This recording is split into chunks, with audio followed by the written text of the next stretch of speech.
Hello friend, it's Boras here, and today I'll share the best controller and camera settings to use in FIFA 23 in my opinion. First out, we have competitive master switch. This one must be turned on for any competitive game mode like Rivals for Champions, Draft and so on. But if you just want to chill and maybe play some career mode or something offline and just some laid back gaming, could have this one on off and enjoy all these auto features. But I think the best one is always on to learn this the proper way if you ever want to take your FIFA gaming to the next level. That's why here I think always on. Through pass assistance, the best one is semi. Manual might be a bit difficult. The semi here is definitely fine, and for this one of course hide. Unless you are completely new to the game, you can use show, but it is just annoying. So yeah, this one I think better like this, hide. And then we have time finishing this year, big thing of course. People think should I use it or not. Last year it was definitely needed. This year you are fine without it. Even though green time shots improves accuracy and power slightly, it is just a small improvement. And I think not worth the risk, because if you red time them of course the shot will get terrible. So I think for this year off is fine, but if you want a bigger challenge you could still use it on. But here let's just put off like this. And then we have next player switch indicator. If you have it on you'll see one more indicator on the pitch, and this will be the player that you switch to if you press down L1. But the L1 switch will always be as well to the player standing closest to the ball. That's why I think this extra marker is not needed. I think it is superfluous and could just sometimes get you confused on the pitch as you don't know who you're actually controlling. That's why I prefer personally to have this one on off. I think simply easier. This one as well could have off on. Having extra AI doesn't hurt. On here is fine. This one could have different options of course. You have manual, loose balls, air balls and automatic. This one here is very bad, so do not use automatic. The best one I think is this option, air balls and loose balls. Decides when AI is going to switch for you, switch players. Some players prefer to just have air balls, also fine, but I think one of these two are the best. So either air balls like this or air balls and loose balls. And then we have auto switching and move assistance, a quite big one that will make a big difference, and this determines how players will act after being auto switched. And if you're less experienced, I think the best one is low, as this one gives a bit more AI help to cover areas. And if you're more experienced, the best one I think is none, to get the max structure in defense and to keep the players in their position. And what about high then? Well, high is just here too much AI and will just create anarchy in defense. So this one I think no. For low experience, low, and for high experience, none is the best. And then we have clearance assistance, a small thing. If you use this one on directional, you can actually choose direction simply when you clear the ball with circle. I think that one is better than just using classic, which is just a random direction. That's why I put here directional. Just don't aim towards your own net and you should be fine. Player lock I think also a great feature, should be on. That is very useful. Icon switching quite pointless. This one could be very distracting if this one activates, so I think it is best to just have this one off.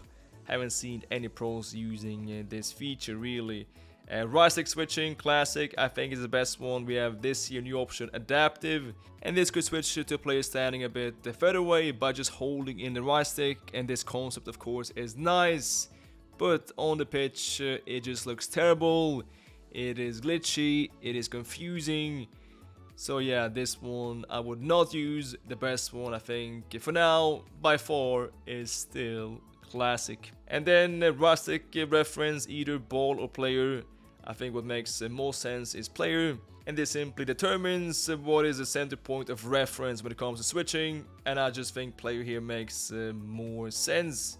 That is of course completely up to you, but I think here player is the best. Ground pass assistance, assisted using semi-manual is I think very difficult and not recommended. Shot assistance, this could be also used on semi this year. EA said or hinted that it might be better with semi.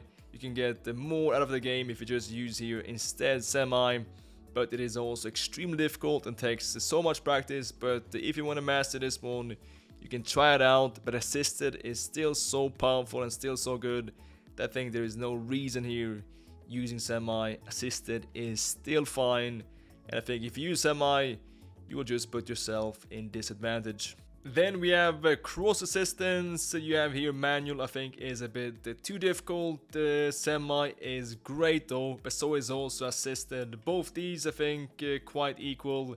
Semi gives you a bit more options with the power and aim, but assisted this year is very powerful and a bit easier, and I think this year may be the best option.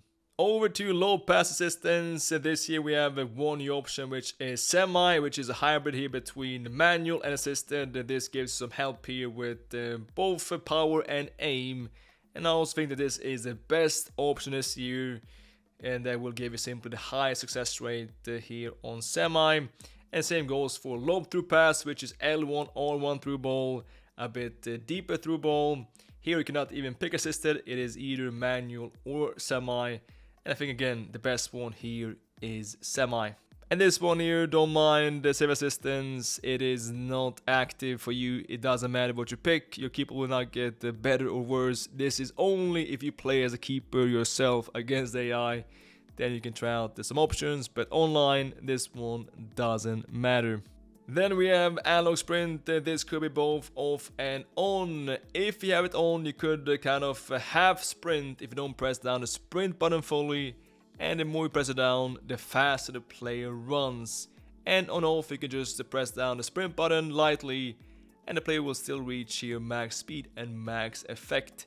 I think this one here is easier on off. There are so many other ways to control the defenders, speed and pace. You can just release the sprint button, you can jockey, speed jockey.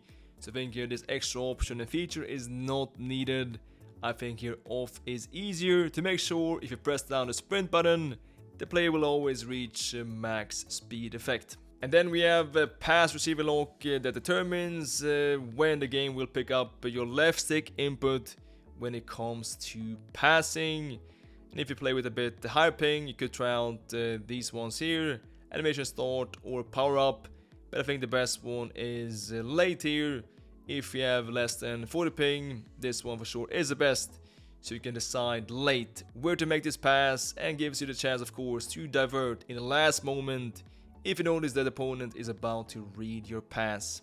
That's why late. Then last out, the vibrations here, both user vibration feedback and trigger effect for the best gameplay experience without distractions. Turn both these off. Over to camera settings, and here just do not use default. That camera is awful. You have here some better options. If you have a style that is based on possession, then you can use co-op, a great option to see the entire pitch. You get this amazing overview. You can spot every player, but sometimes as well you can lose some of the micro movement and timing since you're so far away from the pitch. That's why I think the best one overall, also used by most pro players, is Tele Broadcast. Gives you both overview and intimacy with the pitch. I think this one for sure is the best option. You can also customize here this zoom and height. I think the best one is here zero zoom, and height could be here different depending on your of course preference. For the bird eye perspective and to see the offside line easier and to beat it, 20 is great, but you cannot see the same of the width. This is 20 height and this is 10 height. You can see here that with 10 we can see more of the width and spot these runs in the outer regions from fullbacks and wingers. That's why I think here this is the best combination of 10 height and 0 zoom. And also one more thing when it comes to the camera settings here, power shot zoom, turn this one off. It makes the power shots way easier.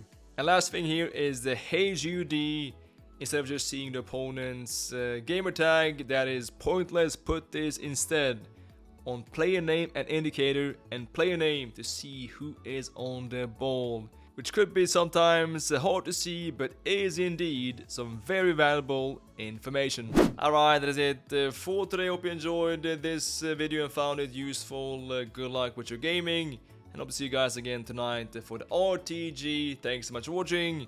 As always, until next time, take care.